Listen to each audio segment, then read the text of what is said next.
2 3 4 5 6 7। আজ কৌশিকী অমাবস্যা, গাছ ভর্তি জবা ফুল হয়েছে সব রকম। এই এটাকে দেখো, ফড়িং।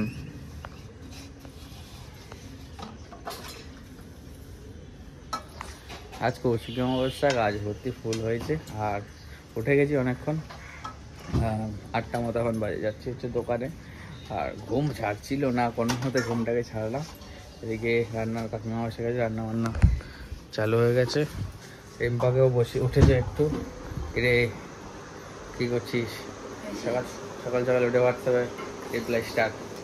চলো আমি বেরোই, টাটা। তুমি যখন বেরোবে ফোন করবে, নাহলে একা একা চলে যাবে, ঠিক আছে? হ্যাঁ, কালকের মতো। হ্যাঁ, ঘুম থেকে উঠে স্নান কমপ্লিট হয়ে গেছে, ঘরের পুজো কমপ্লিট হয়ে গেছে। এবার যাবো ঠাকুর ঘরে। আজকে কৌশিকী অমাবস্যা, তাই ঠাকুর ঘরটারগুলো ভালো করে পরিষ্কার করে পুজো টুজো দেবো। আর বিশ্বাস করবে না, তোমরা জানো পরশু দিনের ব্লগে বা কালকের ব্লগে তোমরা দেখেছো ডক্টর ঝা, মানে অর্থোপেডিক যিনি, তাকে আমি এই হাড়ের স্পাইনালের জন্য দেখিয়েছিলাম।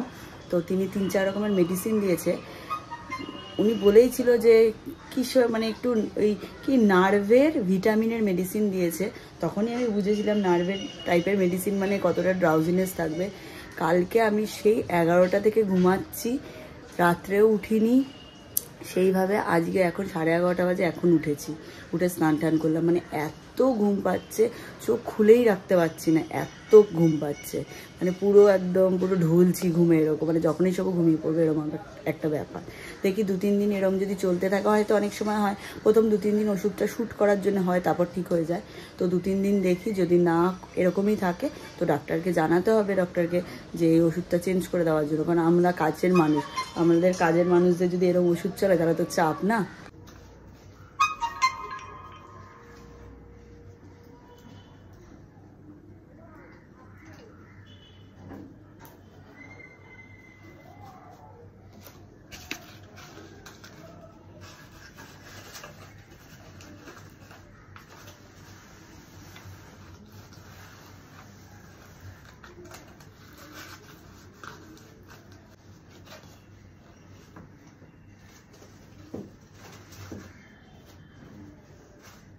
এতগুলো জবা ফুল হয়েছে, সাদা, পিঙ্ক, লাল সব মিশিয়ে। আর জগন্নাথদেরকে ট্রান্সফার করলাম এখানে। কালী ঠাকুরকে আর বাবা লোকনাথকে নামালাম, ওপরে জগন্নাথকে তুলে দিলাম। ড্রেস চেঞ্জ করিয়ে দিলাম গরমের মধ্যে।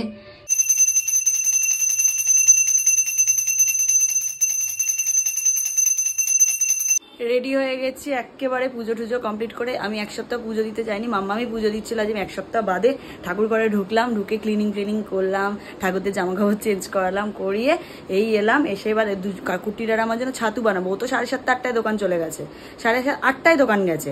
তো তখন তার ছাতু খেয়ে যায়নি বা নিয়ে যায়নি। আমি এখন ছাতু বানাবো, আমি খাবো, ওরটা দোকানে দিয়ে আমি আমার দোকানে বেরোবো। যেহেতু কৌশিকী অমাবস্যা, তাই জন্য আমি কুটি মাম্মাম 3 জনেই ময়দা খাবো, ভাত খাবো না।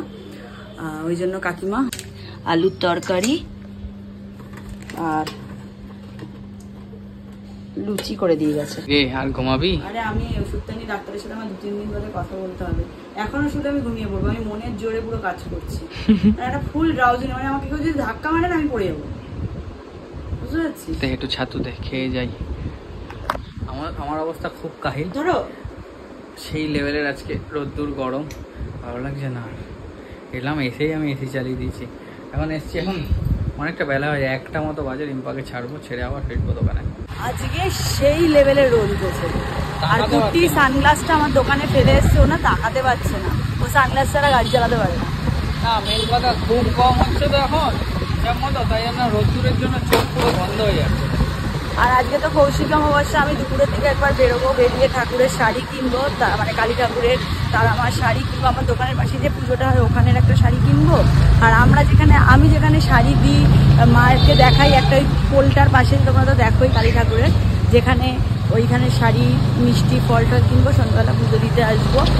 আর আমরা ওই কালী ঠাকুরকে একটা বেনারসি দিই, ওই বেনারসিটা পরিয়েই কালী পুজোর দিনকে মায়ের পুজো হয়। তো ওই বেনারসিটা কিনতে যাবো এই কিছুদিনের বাদেই। এবং আমরা যে দুর্গা ঠাকুরটা দিচ্ছি, তোমরা তো সবাই জানো ক্লাবে দুর্গা ঠাকুর আমরাই দিই। তো প্রতিবারই যে ঠাকুর বানায় সেই ঠাকুরকে শাড়িটা পরিয়ে দেয়, মানে ওদের শাড়ি দেয়। তো আমি আর কুর্তি এবছর ঠিক করেছি আমরা আলাদা করে বেনারসি কিনে দেব, সেই বেনারসি ঠাকুরকে পরানো হবে, তাই তো? ঘড়িতে বাজে 5:06। এই জাস্ট লাঞ্চ নিয়ে বসলাম। এই যে আজকের ভেজ লুচি তরকারি। কাউন্টারে লোক রয়েছে, মাল দেখিয়ে দিয়েছি, ওরা লুসা ভাজ করছে, তারপরে শুক্লা বিল করে দিলে কমপ্লিট হয়ে যাবে। সে কুরিয়ার প্যাক হয়ে গেছে, এখন গোছাগুছি চলছে, মাকে পুজো দেওয়া হয়ে গেছে, আর আমি আর রিম্পা যাচ্ছি এখন মালা মিষ্টি দক্ষিণা দিয়ে ওই ওখানে পুজো হচ্ছে। এই দোকানের এই দিকের গলিতে মুখেই পুজো হয় কৌশিকী অমাবস্যায় প্রতি বছর। এদিকে ভোগ বিতরণ চলছে, এদিকে পুজো।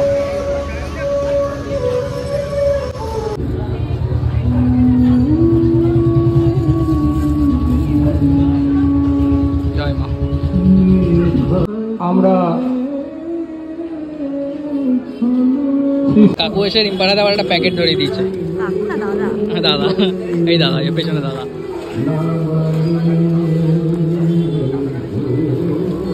পুজো দিয়ে আসলাম, এসে শুক্লা রুষাকে বললাম ভোগ দিচ্ছে। শুক্লা বলছে দিদি দাদা ভোগ যেখানে হবে সেখানে আমি আগে।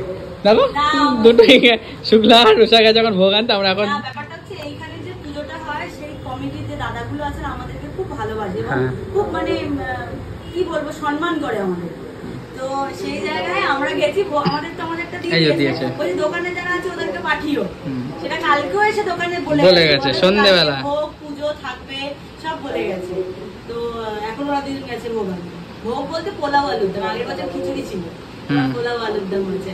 আমি আমার সাধ্য মতো একটা অ্যামাউন্ট ওনাদের যে কমিটির যিনি আছেন তারাতে দিয়ে এলাম, এসে বললাম যে এটা ভোগের মধ্যে বা পুজো যে কোনো কিছুতে একটা ইনক্লুড করা। পুজো দিতে যাচ্ছি আমার যে গলির ওইখানটায়, যেখানে দোকান যাই, যে মন্দিরটায় যাই আমরা, ওইখানে মাকে পুজো দিতে যাচ্ছি। এই যে আমার ব্যয়দেহীর তরফ থেকে একটা শাড়ি মাকে দেবো, আর ফুল যাওয়ার সময় মিষ্টি নেবো। আর এসে আমরা কিছু শাড়ির ভিডিও শ্যুট করলাম, সময় হচ্ছিল না বলে করে উঠতে পারছিলাম না। আজকে কিছুটা সময় পেয়েছি, করে দিয়েছি। মিষ্টি নেওয়া ডান। বুঝবে তাই।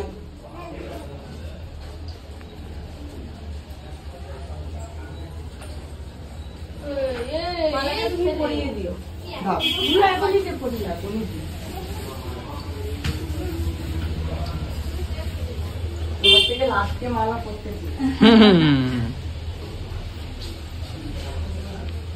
আমার উপরে থাকবে।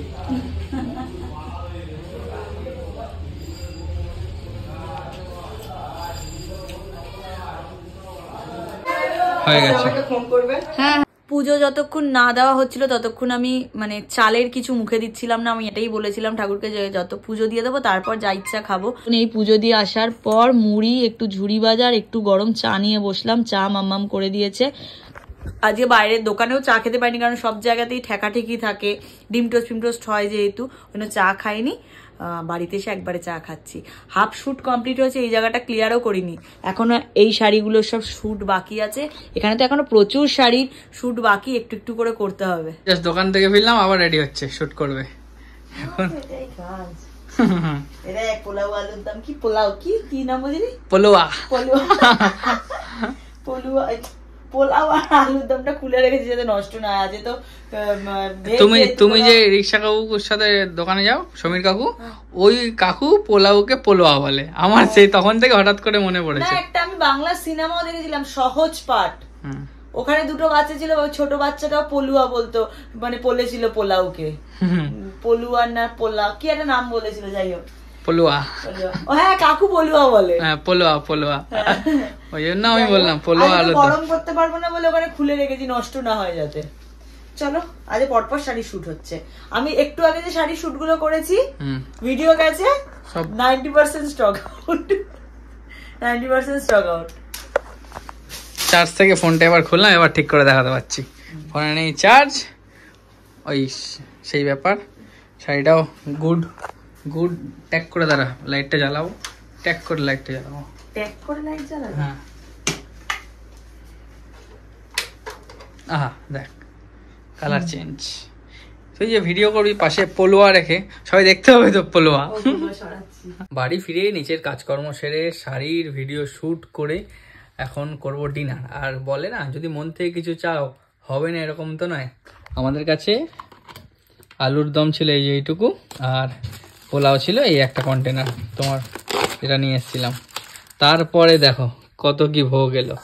এই আলু তরকারিটা ছিল, এগুলো এলো একজনের বাড়ি থেকে কালী পুজোর প্রসাদ, আবার এটা এলো খিচুড়ি। ওখানে এখানে কি আছে, পায়েস মিষ্টি। মানে ঠাকুরের প্রসাদ পাবো না এরকম হয়ই না, ঠিক কোনো না কোনো জায়গা থেকে এদিক ওদিক থেকে ঠিক চলে আসে। তাই মন থেকে মাকে ডেকেছিলাম একটু খিচুড়ি পাবো না, তাই খিচুড়িও এসে গেছে, লুচি আলুর দমও এসে গেছে, সব কিছু এসে গেছে।